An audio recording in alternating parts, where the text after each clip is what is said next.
নমস্কার বন্ধুরা, শুভ পয়লা বৈশাখ। আশা করি আজকের ভুরি ভোজটা দারুণ হয়েছে।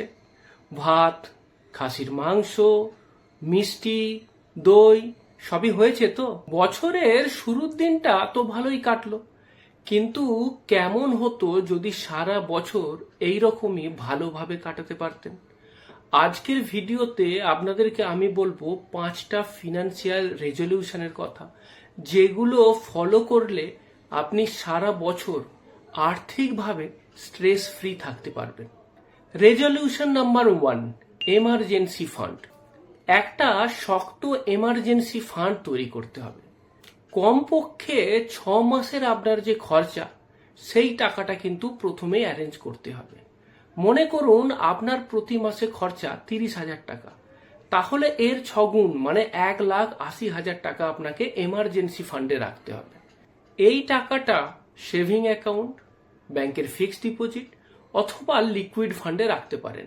আমি সাজেস্ট করব এমন জায়গাতে রাখবেন যেখান থেকে রিটার্নটাও ভালো আসবে, আর আপনি চাইলে খুব সহজেই সেই টাকাটা উইথড্র করতে পারেন।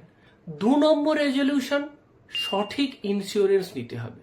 ইন্স্যুরেন্স ছাড়া ইনভেস্টমেন্ট হয় না, কারণ ইনভেস্টমেন্টের প্রোটেকশনই হলো ইন্স্যুরেন্স। আর ইন্স্যুরেন্স নেবার সময় শুধু ইন্স্যুরেন্স নিলেই হবে না, সঠিক পরিমাণে পর্যাপ্ত পরিমাণ ইন্স্যুরেন্স আছে কিনা সেটাও কিন্তু আমাদের দেখতে হবে। দুটো ইন্স্যুরেন্স তো মাস্ট, একটা হচ্ছে হেলথ ইন্স্যুরেন্স আর একটা হচ্ছে লাইফ ইন্স্যুরেন্স। হেলথ ইন্স্যুরেন্স কতটা নেব? দেখুন, প্রতিটা হেডেতে মানে পার হেড 5 লাখ টাকা করে হেলথ ইন্স্যুরেন্স নেওয়া উচিত। তো আপনার ফ্যামিলিতে যদি 3 জন মেম্বার থাকে তাহলে 15 লাখ টাকা নিলে সব থেকে ভালো হয়। আর বাড়িতে যদি সিনিয়র সিটিজেন মা বাবা থাকেন এবং 5 জন ফ্যামিলি মেম্বার হন, তাহলে তো 20-25 লাখ নিলেও ক্ষতি নেই। নিয়ে রাখুন, কারণ চিকিৎসার খরচা কিন্তু দিন দিন বেড়েই চলেছে। আর লাইফ ইন্স্যুরেন্সের ক্ষেত্রে বলা হয় যে আপনার অ্যানুয়াল ইনকামের 10 থেকে 15 গুণ, মানে যদি আপনার বছরে ইনকাম 12 লাখ টাকা হয়, তাহলে মিনিমাম তো 1,20,00,000 থেকে 1.5 কোটি টাকা টার্ম ইন্স্যুরেন্স নিতে হবে। আর হেলথ ইন্স্যুরেন্সের ক্ষেত্রে যদি আপনার নিয়োগকর্তা, অর্থাৎ যে কোম্পানিতে আপনি চাকরি করছেন, সেখানে যদি থাকে, সেটা ছাড়াও আমি বলবো আপনি একটা সেপারেট হেলথ ইন্স্যুরেন্স নিয়ে রাখুন। 3 নম্বর রেজলিউশন, গ্রোথ অ্যাসেটেতে ইনভেস্ট করতে হবে। আমরা বাঙালিরা সেভিং করি, ভালোই সেভিং করি, কিন্তু ইনভেস্টমেন্টের ক্ষেত্রে আমাদের ইনভেস্টমেন্ট ম্যাক্সিমাম ব্যাংকে, পোস্ট অফিসে কিংবা এলআইসি বা বিভিন্ন ধরনের ইন্স্যুরেন্স প্রোডাক্ট আর ফিক্সড রিটার্ন ইনস্ট্রুমেন্টেতে ইনভেস্ট হয়। আমরা ঝুঁকি নিতে একটু ভয় পাই, কিন্তু আমি বলবো যে না, আমাদের কিন্তু একটুখানি গ্রোথ অ্যাসেটের দিকেও ইনভেস্ট করার কথা ভাবতে হবে। যদি আপনি ডাইরেক্ট শেয়ারে ইনভেস্ট করতে না চান, তাহলে মিউচুয়াল ফান্ডের রুটের থ্রু দিয়ে ইনভেস্ট করতে পারেন। শুরুর দিকে পিওর ইকুইটি না নিয়ে আপনি চাইলে হাইব্রিড ক্যাটাগরির মিউচুয়াল ফান্ড বা মাল্টি অ্যাসেট ফান্ডে ইনভেস্ট করতে পারেন, কিন্তু ইকুইটিতে ইনভেস্ট করুন। কারণ এই ফিক্সড ডিপোজিট, ব্যাংকের ইনভেস্টমেন্ট, পোস্ট অফিস এগুলো আপনাকে সেফটি দেবে। এখান থেকে রিটার্নও পাওয়া যায়, ফিক্সড রিটার্ন। কিন্তু মুশকিল হলো যে ইনফ্লেশনকে বিট করতে গেলে আমাদের কিন্তু হাই গ্রোথ অ্যাসেটেতে ইনভেস্ট করতে হবে। তো মিউচুয়াল ফান্ড সেই হাই গ্রোথ অ্যাসেটের একটা উদাহরণ। আমাদের একটা জিনিস মনে রাখতে হবে যে আমাদের ইনকাম কিন্তু সীমিত, কিন্তু আমাদের জীবনে যে বড় বড় খরচাগুলো আছে সেইগুলোর জন্য কিন্তু আমাদের অনেক টাকার দরকার।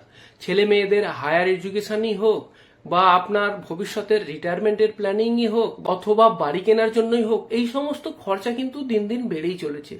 ইনকাম কিন্তু সেই হারে বাড়ছে না। সুতরাং আমাদের টাকাটাকে এমন জায়গায় রাখতে হবে যে টাকাটা যেন তাড়াতাড়ি করে বাড়তে পারে, দীর্ঘ সময়তে টাকাটা বাড়বে এবং আমাদের যে লক্ষ্যগুলো আছে সেই লক্ষ্যগুলো পূর্ণ করতে আমাদের সাহায্য করবে। 4 নম্বর রেজলিউশন যেটা, সেটা হচ্ছে খারাপ ঋণের থেকে দূরে থাকবো, ব্যাড ডেট থেকে আমরা দূরে থাকবো।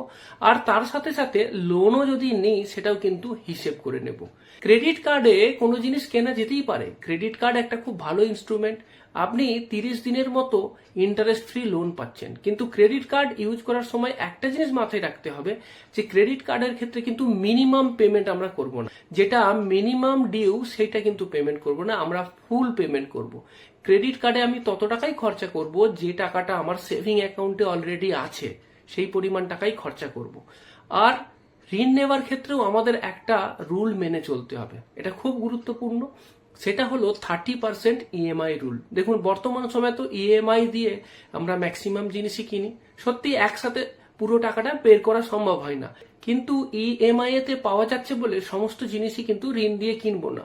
আমার প্রতি মাসে যা ইনকাম তার 30% ম্যাক্সিমাম আমি ইএমআই এর পিছনে খরচা করব। মানে মাসে যদি 1 লাখ টাকা ইনকাম হয়, আমার লোন এমন নেব যেন আমার ইএমআই 30,000-এর বেশি না হয়। তার বেশি হলে কি হবে, আমার সেভিং এ টান পড়বে, ইনভেস্টমেন্টে টান পড়বে, যেটা কিনা আমার পার্সোনাল ফাইন্যান্সের লাইফটাকে কিন্তু ডিসব্যালেন্স করে দেবে। এরপর আসছে রেজলিউশন নাম্বার 5, আর সেটা হলো যে আপনার ইনকামটাকে কিন্তু সঠিকভাবে ব্যবহার করতে হবে।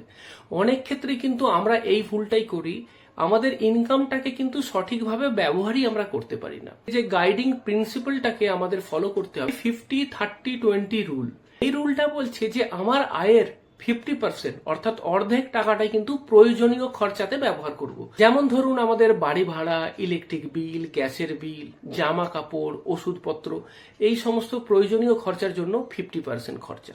30% হচ্ছে আপনার লাইফস্টাইল খরচা, যেমন ধরুন মোবাইল ফোন, আপনার ইন্টারনেট, আপনার টিভি, নেটফ্লিক্স, কোথাও বেড়াতে যাওয়া, এই সমস্ত হচ্ছে আপনার লাইফস্টাইল এক্সপেন্স, এগুলো করব।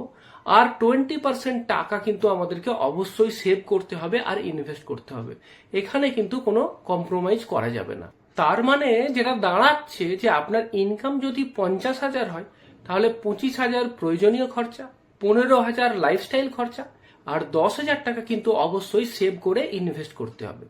আর সবশেষে আসছি একটা বোনাস পয়েন্টে, সেটা হচ্ছে যে আপনার প্রতি মাসের খরচাটাকে কিন্তু ট্র্যাক করতে হবে। ট্র্যাক না করলে কিন্তু আপনি টাকা ম্যানেজ করতে পারবেন না। একজন বিখ্যাত ম্যানেজমেন্ট গুরু পিটার ড্রাকার, তিনি বলেছিলেন যে if you can not measure it, you can't manage it. সুতরাং যদি আপনি কোনো কিছু জিনিসকে মেজার না করেন, যদি সেটার হিসেব না রাখতে পারেন, তাহলে সেটাকে আপনি ম্যানেজ করতে পারবেন না। তো পার্সোনাল ফাইন্যান্সের ক্ষেত্রে, টাকা পয়সার ক্ষেত্রেও কিন্তু এটা চূড়ান্তভাবে সত্য। যতক্ষণ না পর্যন্ত আপনি হিসাব করবেন কোন খাতে কত খরচা হচ্ছে সেটা দেখবেন, ততক্ষণ পর্যন্ত কিন্তু আপনি টাকাকে ম্যানেজ করতে পারবেন না, সেভও করতে পারবেন না। তো এটা কিন্তু খুব একটা জরুরি পয়েন্ট। এই নতুন বছরের শুরুতেই এই 5টা ফাইন্যান্সিয়াল রেজলিউশনের মধ্যে আপনি কোনটা আজ থেকেই শুরু করতে চাইছেন, কমেন্ট করে কিন্তু অবশ্যই জানাবেন।